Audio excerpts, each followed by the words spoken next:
Hello buddies. तो आज हम यहाँ पर चैप्टर 7 को शुरू कर रहे हैं, स्ट्रक्चरल ऑर्गेनाइजेशन इन एनिमल। सबसे पहले टिश्यू की बात करते हैं। तो tissue is a group of similar cell along with intercellular substances perform a specific function. इसे टिश्यू का नाम दिया जाता है। अब प्लांट में दो तरह के टिश्यू थे, लेकिन एनिमल में चार बेसिक टाइप के टिश्यू प्रेजेंट होते हैं। कौन कौन से? Epithelial tissue, connective tissue, muscular tissue और न्यूरल टिश्यू। चार तरह के टिश्यू पाए जाते हैं। अब अगर एपिथेलियल टिश्यू की बात करें तो एपिथेलियल टिश्यू को कॉमनली एपिथेलियम के नाम से जाना जाता है। अब ये एपिथेलियल टिश्यू दो तरह के होते हैं, एक को सिंपल एपिथेलियम कहते हैं, दूसरे को कंपाउंड एपिथेलियम कहते हैं।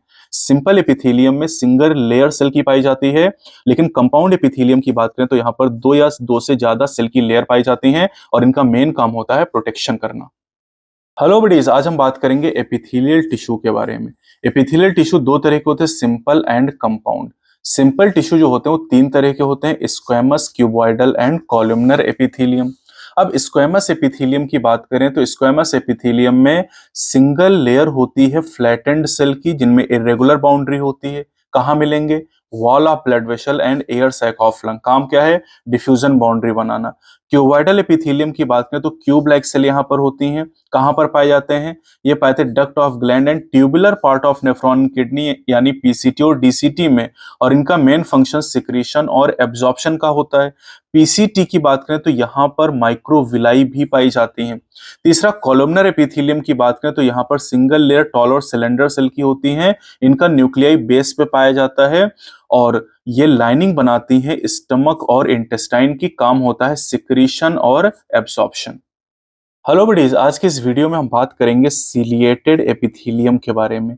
सीलिएटेड एपिथेलियम तब बनती हैं जब क्यूबॉइडल या कॉलमनर सेल के ऊपर सिली आ जाते हैं। इनका जो फंक्शन होता है ये पार्टिकल को या म्यूकस को मूव करना होता है।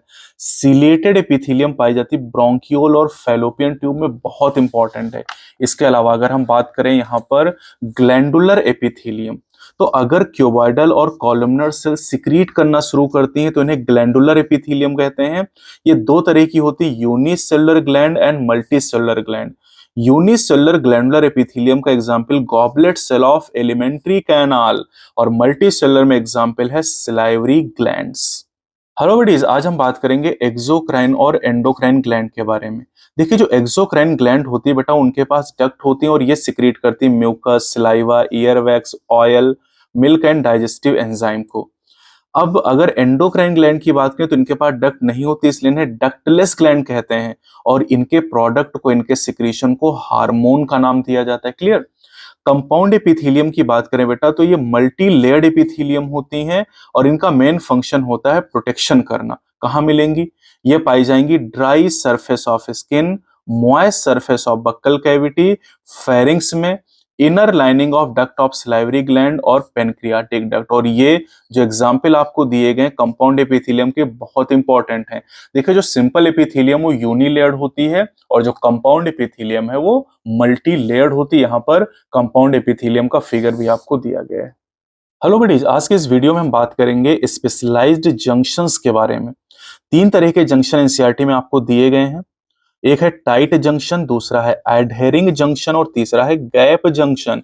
जो टाइट जंक्शन होता है ये क्या करता है? Stop substances from leaking across a tissue. ये टिश्यू से सब्सटेंस को लीक करने से रोकता है। एडहेरिंग जंक्शन क्या करता है? Perform cementing to keep neighbouring cell together. ये पड़ोसी सेल को आपस में चिपका के रखता है। और गैप जंक्शन की बात करें तो ये फैसिलिटेट करता, आसान बनाता है cells to communicate with each other by connecting the cytoplasm of adjoining cell for rapid transfer of ion, small molecule and sometime big molecule। Gap junction का नाम ही बता रहा है कि ये जंक्शन ऐसा होता है, इनके बीच गैप होता है जिसके द्वारा मॉलिक्यूल और आयन का ट्रांसपोर्ट होता है। तो तीनों तरह के जंक्शन आपके नीट में पूछे जा चुके हैं, बहुत इंपॉर्टेंट है आपके लिए। हेलो बडीज, आज के इस वीडियो में हम बात करेंगे कनेक्टिव टिश्यू के बारे में। एनिमल में कनेक्टिव टिश्यू सबसे अबंडेंट टाइप का टिश्यू होता है और ब्लड के अलावा जितने भी कनेक्टिव टिश्यू होते हैं वो सब स्ट्रक्चरल प्रोटीन को सिक्रीट करते हैं जो कोलेजन या इलास्टिन के फॉर्म में होता है। अब कनेक्टिव टिश्यू तीन तरह के होते हैं, loose connective tissue, dense connective tissue और specialised connective tissue. Loose connective tissue की बात करें बेटा तो इसमें एरियोलर टिश्यू और एडिपोज टिश्यू एग्जाम्पल आते हैं। एरियोलर टिश्यू स्किन के नीचे होता है और जो एडिपोज टिश्यू होता है ये भी स्किन के नीचे पाया जाता है। अगर हम एरियोलर टिश्यू की बात करें तो एरियोलर टिश्यू का एक फिगर दिया गया है, इसमें मैक्रोफेजेस आपको दिखाई दे रहे हैं, फाइब्रोब्लास्ट दिखाई दे रहे हैं और मास्ट सेल दिखाई दे रहे हैं। जो फाइब्रोब्लास्ट हैं ये फाइबर को सिक्रीट करने वाली सेल होती हैं। अब एरियोलर टिश्यू की बात करें बेटा तो एरियोलर टिश्यू क्या करता है, ये सपोर्ट फ्रेमवर्क है एपिथेलियम के लिए, और एडिपोज टिश्यू जो होता है ये फैट को स्टोर करने वाला टिश्यू है। हेलो बडी, इस वीडियो में हम बात करेंगे डेंस कनेक्टिव टिश्यू के बारे में। तीन तरह के कनेक्टिव टिश्यू होते हैं, loose, dense and specialise. Loose हम पहले ही पढ़ चुके हैं। डेंस की बात करें तो डेंस दो तरह का, dense regular and dense irregular. जो डेंस रेगुलर होता है उसका एग्जांपल है बेटा टेंडन और लिगामेंट, बहुत इंपॉर्टेंट है। टेंडन स्केलेटल मसल को बोन से जोड़ता है, लिगामेंट एक बोन को दूसरी बोन से कनेक्ट करता है। डेंस इररेगुलर कनेक्टिव टिश्यू हमारी स्किन में प्रेजेंट होता है।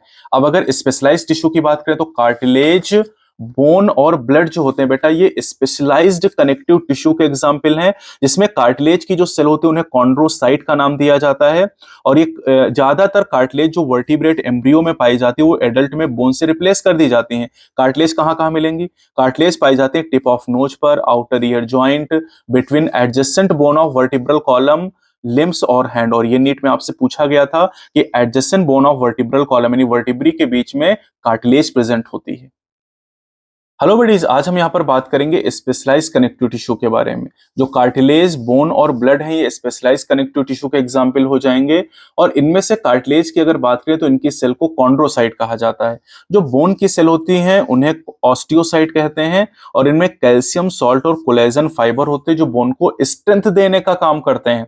अब बोन की अगर बात करें बेटा तो जो लिम्ब बोन होती हैं, ये लिम्ब बोन जो हमारे लेग में होती हैं ये वेट वेयरिंग फंक्शन परफॉर्म करती है, पूरी बॉडी का वजन इन्हीं के ऊपर होता है, साथ ही साथ मूवमेंट में ये मदद करती हैं। जो बोन मैरो होता है लॉन्ग बोन में, वहां पर ब्लड सेल का फॉर्मेशन होता है। ब्लड की अगर बात करें तो ब्लड एक फ्लूइड कनेक्टिव टिश्यू है जिसमें प्लाज्मा, आरबीसी, डब्ल्यूबीसी और प्लेटलेट होते हैं। जो ब्लड ये मेन सर्कुलेटिंग फ्लूइड है जो हेल्प करता है ट्रांसपोर्ट ऑफ वेरियस सब्सटेंसेज में। हेलो बडीज, आज हम बात करेंगे मसल टिश्यू के बारे में। हमारी बॉडी में तीन तरह की मसल होती हैं, स्केलेटल, स्मूथ और कार्डियक। स्केलेटल मसल की अगर बात करें तो इसका एग्जांपल बाइसेप है। ये स्ट्रिएटेड मसल होती हैं और वॉलंटरी नेचर की होती हैं। दूसरी मसल है जो स्मूथ मसल जिन्हें कहा जाता है। स्मूथ मसल दोनों एंड पर टेपर होती है इसलिए इनको फ्यूजिफॉर्म का नाम दिया जाता है और इनमें स्ट्रिएशन नहीं पाए जाते हैं। एग्जाम्पल की बात करें, ब्लड वेसल में आपको मिलेंगी, स्टमक और इंटेस्टाइन की वॉल के अंदर आपको मिलेंगी मस्कुलरिस में, ये इनवॉलंटरी नेचर की होती हैं। कार्डियक मसल की बात करें बेटा तो ये केवल और केवल हार्ट में प्रेजेंट होती हैं और यहां पर कम्युनिकेशन जंक्शन या इंटरकैलेटेड डिस्क पाई जाती हैं जो कि बहुत इंपॉर्टेंट है। और यहां पर स्ट्रिएशन प्रेजेंट होते हैं लेकिन ये इनवॉलंटरी नेचर की होती हैं। यहां पर फिगर आप देख सकते हैं, ये स्केलेटल मसल आपको दिखाई गई हैं, स्मूथ मसल दिखाई दे रही है जो कि फ्यूजिफॉर्म है, दोनों एंड पे ये पतली है, टेपर है, और ये आपको दिखाई दे रही है कार्डियक मसल जिनमें कम्युनिकेशन जंक्शन भी प्रेजेंट होते हैं। हेलो बडीज, आज हम यहाँ पर बात करेंगे न्यूरल टिश्यू के बारे में। न्यूरल टिश्यू की यूनिट को न्यूरॉन कहा जाता है और जो न्यूरॉन होते हैं ये एक्साइटेबल सेल होते हैं। न्यूरॉन के अलावा यहाँ पर न्यूरोग्लियल सेल भी पाई जाती हैं जो प्रोटेक्ट और सपोर्ट करती हैं न्यूरॉन को। न्यूरोग्लियल सेल बनाती हैं करीब 1/2 वॉल्यूम ऑफ न्यूरल सिस्टम को। इसके अलावा एक बात और बहुत इंपॉर्टेंट आपको ध्यान रखनी है, जैसे अगर हम अपने हार्ट की बात करें तो हमारा जो हार्ट है उसमें चारों तरह के टिश्यू हैं, चारों तरह के। एपिथेलियल टिश्यू भी है, कनेक्टिव टिश्यू भी है, मस्कुलर टिश्यू भी है और न्यूरल टिश्यू। बहुत इंपॉर्टेंट पॉइंट है आपके नीट के एग्जाम के लिए। हेलो बडीज, आज हम यहाँ पर फ्रॉग के बारे में डिस्कस करेंगे। फ्रॉग का जो क्लास है वो एम्फीबिया है और फाइलम कॉर्डेटा है। सबसे कॉमन इंडियन स्पीसीज है राना टिग्रीना। अब देखिए, कोल्ड ब्लडेड या पॉइक्लोथर्मिक एनिमल होते हैं। ये अपने एनेमी से बचने के लिए कैमोफ्लॉचिंग करते हैं जिसको मिमिक्री भी कहा जाता है। समर स्लीप को एस्टिवेशन और विंटर स्लीप को हाइबरनेशन के नाम से जानते हैं। इनकी जो बॉडी होती है वो हेड और ट्रंक में डिवाइड करती है, नेक और टेल एब्सेंट होता है। सेक्सुअल डायमॉर्फिज्म पाई जाती है। जो मेल फ्रॉग है उसको हम फीमेल से डिफ्रेंशिएट करते हैं साउंड प्रोड्यूसिंग ओकल सैक के द्वारा, जो कि मेल में होते हैं, फीमेल में नहीं होते हैं। और कपलेटरी पैड मेल में होते हैं, कहां पर? First digit of four limb पे, जो कि फीमेल फ्रॉग में एब्सेंट होते हैं। इनमें क्लोएका नाम का एक चैम्बर पाया था जो कि बहुत ही इंपॉर्टेंट है। हेलो बडीज, आज यहाँ पर हम बात करेंगे अर्थवर्म के बारे में। अर्थवर्म का जो फीकल डिपॉजिट होता है उसे वर्म कास्टिंग कहते हैं। कॉमन इंडियन अर्थवर्म की बात करें तो फेरेटिमा एंड लुम्ब्राइकस हो जाएंगे। अर्थवर्म की बॉडी 100 से 120 मेटामर में डिवाइड होती है। पहले बॉडी सेगमेंट को पेरिस्टोमियम का नाम दिया जाता है। 14 से लेकर 16 तक का जो बॉडी सेगमेंट होता है वहां पर क्लाइटेलम प्रेजेंट होता है। एस शेप की सीटी पाई जाती है जिनका मेन काम लोकोमोशन होता है, लोकोमोशन में मदद करते हैं। इनकी एलिमेंट्री कैनाल की अगर बात करें तो एलिमेंट्री कैनाल में 26वें सेगमेंट से लेकर आखिरी के 23 से 25 सेगमेंट को छोड़कर टिफ्लोसोल नाम का रीजन पाया था जो सरफेस एरिया को बढ़ाता है। जो ब्लड ग्लैंड होती हैं वो 4th, 5th और 6th सेगमेंट में पाई जाती हैं और ये प्रोड्यूस करती हैं ब्लड सेल और हीमोग्लोबिन को, और हीमोग्लोबिन यहाँ ब्लड प्लाज्मा में डिसॉल्व होता है, आरबीसी में नहीं। हेलो बडीज, आज हम यहाँ पर अर्थवर्म एंड नेफ्रीडिया की बात करेंगे। देखिए, जो अर्थवर्म एंड नेफ्रीडिया होती हैं वो एक्सक्रीशन में रोल प्ले करती हैं। 3 तरह की होती हैं, सेप्टल नेफ्रीडिया, इंटीगुमेंट्री नेफ्रीडिया और फेरेंजियल नेफ्रीडिया। इसी तरह से अगर हम इनके रिप्रोडक्टिव सिस्टम की बात करें तो सबसे पहली चीज, अर्थवर्म हर्माफ्रोडाइट यानी बाइसेक्सुअल होता है, यानी टेस्टिस और ओवरी एक ही इंडिविजुअल में होते हैं। 2 पेयर टेस्टिस 10th और 11th सेगमेंट में होते हैं। 2 पेयर एसेसरी ग्लैंड पाई जाती है, एक पेयर 17 सेगमेंट में और एक पेयर 19 सेगमेंट में। 4 पेयर स्पर्मैथिकी पाई जाती हैं जो 6th to 9th सेगमेंट में होते हैं, एक पेयर हर सेगमेंट में पाए जाएंगे। एक पेयर यहाँ पर ओवरीज पाई जाती हैं जो 12th 13 इंटरसेगमेंट सेप्टम से अटैच होती हैं। कोकून की बात करें तो कोकून का फॉर्मेशन क्लाइटेलम करता है और 3 वीक के बाद एक कोकून से करीब 2 से लेकर 20 बेबी वर्म प्रोड्यूस होते हैं, एवरेज 4 होगा।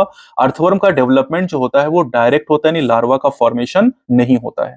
हेलो बडीज, अर्थवर्म की बात करें तो इसे फॉर्मर्स का फ्रेंड कहा जाता है क्योंकि ये बरोज बनाते हैं, मिट्टी में बिल बनाते हैं, जिसकी वजह से जो सॉइल होती है वो पोरस हो जाती है और इससे मदद मिलती है रेस्पिरेशन में प्लांट की रूट को, और प्लांट की रूट गहराई तक पहुंच सकती है, पेनिट्रेट कर सकती है। अर्थवर्म की वजह से जो सॉइल की फर्टिलिटी बढ़ती है इनकी वर्म कास्टिंग के द्वारा, उसे वर्मी कंपोस्टिंग कहा जाता है। साथ ही साथ आपने देखा होगा कि मछली को पकड़ने के लिए जो केचुआ होता है, अर्थवर्म, उसको यूज किया जाता है, तो बेट यानी चारे के तौर पे गेम फिशिंग में मछलियों को पकड़ने के लिए इसका यूज किया जाता है। बड़ी इस काकरोच की अगर बात करें तो काकरोच ब्लैक या ब्राउन बॉडीड एनिमल होते हैं और सबसे जो कॉमन स्पीसीज है वो है पेरीप्लेनेटा अमेरिकाना। इसकी जो बॉडी होती है वो 3 पार्ट में डिवाइड होती है, हेड, थोरैक्स और एब्डोमेन में। पूरी बॉडी कवर्ड होती है हार्ड काइटिनस एक्सोस्केलेटन के द्वारा। हर सेगमेंट में जो एक्सोस्केलेटन होता है वो हार्डेंड प्लेट से बना होता है जिन्हें स्क्लेरीट कहते हैं। अब इनमें जो स्क्लेराइट डॉर्सल साइड में होती है उसे टर्गाइट कहते हैं और वेंट्रल साइड वाली को स्टर्नाइट का नाम दिया जाता है। और ये जो टर्गाइट और स्टर्नाइट होती हैं आपस में जुड़ी होती हैं एक थिन फ्लेक्सिबल मेम्ब्रेन के द्वारा, जिसे आर्थ्रोडियल मेम्ब्रेन के नाम से जानते हैं। हेड की बात करें तो काकरोच का जो हेड होता है बेटा वो ट्राइएंगुलर नेचर का होता है और ये 6 सेगमेंट के फ्यूजन से बना होता है। जो माउथ पार्ट होते हैं बाइटिंग एंड चिविंग टाइप के माउथ पार्ट होते हैं और माउथ पार्ट में यहाँ पर लैब्रम अपर लिप, एक पेयर मैंडिबिल, एक पेयर मैक्सिली, लैबियम लोअर लिप और टंग यानी हाइपोफेरिंक्स होते हैं। हेलो बडीज, अगर हम काकरोच की बात करें तो इसमें बाइटिंग एंड चिविंग टाइप के माउथ पार्ट पाए जाते हैं। यहाँ पर लैब्रम को अपर लिप कहते हैं, एक पेयर मैंडिबिल होते हैं, एक पेयर मैक्सिली होते हैं, लेबियम को लोअर लिप कहते हैं और टंग हाइपोफेरिंक्स के द्वारा रिप्रेजेंट होती है। अब यहाँ पर थोरैक्स की बात करें तो 3 पार्ट होते हैं, प्रोथोरैक्स, मीजोथोरैक्स और मेटाथोरैक्स। तीनों थोरैसिक सेगमेंट से एक पेयर वॉकिंग लेग राइज करते हैं, लेकिन विंग यहाँ पर 2 पेयर होते हैं। तो फर्स्ट पेयर जो विंग होते हैं वो मीजोथोरैक्स से निकलते हैं और सेकंड पेयर जो विंग होते हैं वो मेटाथोरैक्स से निकलते हैं।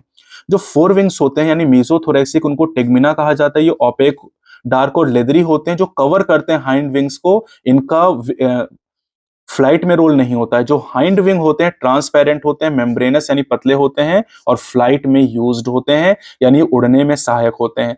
तो जो 4 विंग है वो प्रोटेक्शन का काम करते हैं, कवर का काम करते हैं, और जो हाइंड विंग्स होते हैं ये फ्लाइट में यूज होते हैं। चलो बड़ी, आज के इस वीडियो में हम काकरोच के एब्डोमेन के बारे में बात करेंगे। एब्डोमेन मेल और फीमेल काकरोच दोनों में ही 10 सेगमेंट से बना होता है। फीमेल में 7th स्टर्नम बोट शेप का होता है और ये 8th और 9th स्टर्नम के साथ मिलकर ब्रूड या जेनाइटल पाउच बनाता है। मेल की बात करें तो जेनाइटल पाउच का जो फॉर्मेशन होता है वो डॉर्सल साइड में 9th और 10th टर्गा से और वेंट्रल साइड में 9th स्टर्नम से होता है। मेल में केवल मेल की बात करें, मेल में एक पेयर एनल स्टाइल पाए जाते हैं जो फीमेल में एब्सेंट होते हैं, लेकिन दोनों में, मेल और फीमेल में 10th सेगमेंट से एक पेयर स्ट्रक्चर अराइज करते हैं जिन्हें एनल सिराई के नाम से जाना जाता है। तो एनल स्टाइल को कॉर्डल स्टाइल भी कहा जाता है और ये नीट में सवाल आपसे पूछा गया, केवल मेल में पाया जाता है, फीमेल में एब्सेंट होता है। हेलो बडीज, आज हम कॉकरोच की एलिमेंट्री कैनाल की बात करेंगे। एलिमेंट्री कैनाल डिवाइड है तीन रीजन में, फोर गट, मिड गट और हाइंड गट। अब देखिए, इसका जो पूरा सीक्वेंस है, माउथ, उसके बाद फेरिंग्स आता है, देन ईसोफेगस आता है, इसके बाद क्रॉप और गिजर्ड नाम के स्ट्रक्चर आते हैं और ये सारे स्ट्रक्चर फोर गट के अंदर आ जाते हैं। अब क्रॉप का काम होता है फूड को स्टोर करना, गिजर्ड को प्रोवेंट्रिकुलस कहते हैं और ये फूड को ग्राइंड करने का काम करता है, क्योंकि गिजर्ड के अंदर टीथ पाए जाते हैं, 6 हाईली काइटनस टीथ प्रेजेंट होते हैं। अब यहाँ पर 6 से 8 ब्लाइंड ट्यूब्यूल, जिन्हें हिपैटिक या गैस्ट्रिक सीका कहा जाता है, ये फोर गट और मिड गट के जंक्शन पे प्रेजेंट होती हैं, जो डाइजेस्टिव जूस को सिक्रीट करती हैं। और एक बात और ध्यान रखनी है, 100 से 150 मालपीजियन ट्यूब्यूल पाए जाते हैं मिड गट और हाइंड गट के जंक्शन पर। हाइंड गट की बात करें बेटा तो डिफरेंशिएटेड होता है इलियम, कोलन और रेक्टम में। हेलो बडीज, कॉकरोच का जो ब्लड वेस्कुलर सिस्टम होता है ये ओपन टाइप का होता है। इनका हार्ट 13 चैम्बर का होता है और यहाँ पर एलरी मसल्स प्रेजेंट होती हैं, बहुत इंपॉर्टेंट है। रेस्पिरेटरी सिस्टम की बात करें तो ये नेटवर्क ऑफ ट्रैकिया से बना होता है। एक्सक्रीटरी सिस्टम की बात करें तो एक्सक्रीशन के लिए यहाँ पर मेल्पीजियन ट्यूब्यूल होती हैं। ये यूरिकोटेलिक नेचर के होते हैं, यानी यूरिक एसिड का एक्सक्रीशन करते हैं। एक्सक्रीशन में और भी कई सारे स्ट्रक्चर हैं, जैसे फैट बॉडी, नेफ्रोसाइट और यूरिकोज ग्लैंड भी एक्सक्रीशन में रोल प्ले करते हैं। नर्वस सिस्टम की बात करें तो 3 गैंग्लिया थोरैक्स में और 6 एब्डोमेन में पाई जाती हैं। हेड में नर्वस सिस्टम का बहुत कम पार्ट होता है, इसीलिए अगर इसके हेड को कट कर दिया जाए तब भी ये 1 हफ्ते तक सर्वाइव कर सकता है। इनमें कंपाउंड आई पाई जाती है, जिनमें एक आई में 2000 हेक्सागोनल ओमेटिडिया होते हैं। इनका जो विजन, उसे मोज़ेक विजन या नॉक्टर्नल विजन कहते हैं, जो जिसकी सेंसिटिविटी ज्यादा होती है और रेजोल्यूशन कम होता है, और ये विजन नाइट में ज्यादा कॉमन होता है। हेलो बडीज, आज के इस वीडियो में हम बात करेंगे कॉकरोच के रिप्रोडक्शन के बारे में। तो कॉकरोच डायसियस यानी यूनिसेक्सुअल नेचर का होता है। मेल में एक पेयर टेस्टिस प्रेजेंट होते हैं और ये 4th to 6th abdominal segment में पाए जाते हैं। मशरूम शेप्ड ग्लैंड मेल में होती हैं, जो कि 6th to 7th abdominal segment में पाई जाती हैं। यहाँ पर एक्सटर्नल जेनिटेलिया फेलोमियर होता है, जो काइटिनस एसिमेट्रिकल स्ट्रक्चर होते हैं। ओवरीज की बात करें तो 2 लार्ज ओवरीज होती हैं, जो 2nd to 6th abdominal segment में होती हैं और एक ओवरी के अंदर 8 ओवेरियन ट्यूब्यूल या ओवेरियोल पाए जाते हैं। एक पेयर स्पर्मेथिका 6th सेगमेंट में पाई जाती हैं फीमेल में। उथिका की अगर बात करें तो उथिका यहाँ पर फीमेल प्रोड्यूस करती हैं और 9 से 10 उथिका का फॉर्मेशन फीमेल करती हैं। हर उथिका में 14 से 16 एग होते हैं। पेरीप्लेनेटा अमेरिकाना का डेवलपमेंट पोरोमेटाबोलस होता है, यानी डेवलपमेंट निम्फल स्टेज के थ्रू होता है और इनमें 13 टाइम मॉल्टिंग होती है। हेलो बडीज, आज के इस वीडियो में हम बात करेंगे फ्रॉग के रेस्पिरेशन के बारे में। देखिए, फ्रॉग लैंड और वाटर में अलग अलग तरीके से रेस्पिरेशन करता है। अगर वाटर में है तो स्किन इनकी एक्वाटिक रेस्पिरेटरी ऑर्गन होगी, जिसे क्यूटेनियस रेस्पिरेशन कहा जाएगा। और अगर हम बात करते हैं लैंड पर, जब ये पानी के बाहर होगा तो पानी के बाहर बक्कल कैविटी, स्किन और लंग तीनों ही रेस्पिरेटरी ऑर्गन होंगे। अगर एस्टिवेशन और हाइबरनेशन के समय बात करें तो स्किन रेस्पिरेटरी ऑर्गन होगी। इनका वेस्कुलर सिस्टम क्लोज टाइप का होता है। इनके हार्ट में 3 चैम्बर पाए जाते हैं। राइट एट्रियम से साइनस वेनोसस अटैच होता है और जो वेंट्रिकल है उससे कोनस आर्टेरियोसस नाम का स्ट्रक्चर अटैच होता है। इनमें हेपेटिक पोर्टल सिस्टम और रीनल पोर्टल सिस्टम दोनों पाए जाते हैं। लीवर और इंटेस्टाइन के बीच का कनेक्शन हेपेटिक पोर्टल सिस्टम कहलाता है और किडनी और लोअर पार्ट ऑफ बॉडी के बीच का कनेक्शन रीनल पोर्टल सिस्टम के नाम से जाना जाता है। इंपॉर्टेंट चीज ये कि आरबीसी यहाँ पर न्यूक्लिएटेड होती हैं, जबकि मैमेलियन आरबीसी नॉन न्यूक्लिएटेड होती हैं। तो बडीज, आज के इस वीडियो में हम बात करेंगे एक्सक्रीटरी सिस्टम ऑफ फ्रॉग के बारे में। फ्रॉग का जो एक्सक्रीटरी सिस्टम होता है उसमें किडनीज, यूरेटर, क्लोएका और यूरिनरी ब्लैडर होते हैं। जो किडनी की यूनिट होती है उन्हें यूरिनीफेरस ट्यूब्यूल या नेफ्रॉन कहते हैं और ये यूरियोटेलिक होते हैं, यानी एक्सक्रीशन यूरिया का करते हैं। इनका जो नर्वस सिस्टम होता है बेटा वो ऑर्गेनाइज्ड होता है और ये डिवाइड होता है सेंट्रल नर्वस सिस्टम, जिसमें ब्रेन और स्पाइनल कॉर्ड आते हैं, पेरिफेरल नर्वस सिस्टम जिसमें क्रेनियल और स्पाइनल नर्व आती हैं, और ऑटोनॉमिक नर्वस सिस्टम जिसमें सिंपैथेटिक और पैरासिम्पैथेटिक नर्व आती हैं। यहाँ पर क्रेनियल नर्व 10 पेयर होती हैं जो ब्रेन से निकलती है और स्पाइनल नर्व भी 10 पेयर होती हैं जो कि स्पाइनल कॉर्ड से अराइज करती हैं। यहाँ पर जो मेडुला ऑब्लोंगेटा है ये फोरामेन मैग्नम से पास होता है और स्पाइनल कॉर्ड के फॉर्म में कंटिन्यू करता है। तो बेटीज, फ्रॉग की अगर बात करें तो फ्रॉग के जो ईयर हैं वो हियरिंग और बैलेंसिंग दोनों में रोल प्ले करते हैं। अगर हम मेल फ्रॉग की बात करें तो मेल फ्रॉग में बेटा जो वासा इफ्रेंसिया होती हैं वो 10 से 12 नंबर में होती हैं, जो टेस्टिस से राइज करती हैं और ये एंटर करती किडनी में, बहुत इंपॉर्टेंट है, और ओपन करती बीडर्स कैनाल। तो बीडर कैनाल मेल फ्रॉग का फीचर होता है जो आपको अच्छी तरीके से ध्यान रखना है। एक मैच्योर जो फीमेल फ्रॉग होती है बेटा, वो एक बार में 2500 से 3000 एग प्रोड्यूस करती है। फर्टिलाइजेशन एक्सटर्नल होता है और पानी के अंदर होता है। इनमें लार्वल स्टेज होती है जिसको टैडपोल कहते हैं, यानी इनडायरेक्ट डेवलपमेंट यहाँ पर हो रहा है, और लार्वा मेटामॉर्फोसिस करके एडल्ट में चेंज होता है। फ्रॉग की बात करें तो ये बेनिफिशियल होते हैं हमारे लिए, क्योंकि ये इंसेक्ट को खाते हैं और हमारी फसलों को प्रोटेक्ट करते हैं। ये इकोलॉजिकल बैलेंस भी बनाते हैं फूड चेन और फूड वेब के द्वारा इकोसिस्टम में, और कुछ कंट्रीज में जिनकी मस्कुलर लेग होते हैं उनको फूड के तौर पे यूज किया जाता है।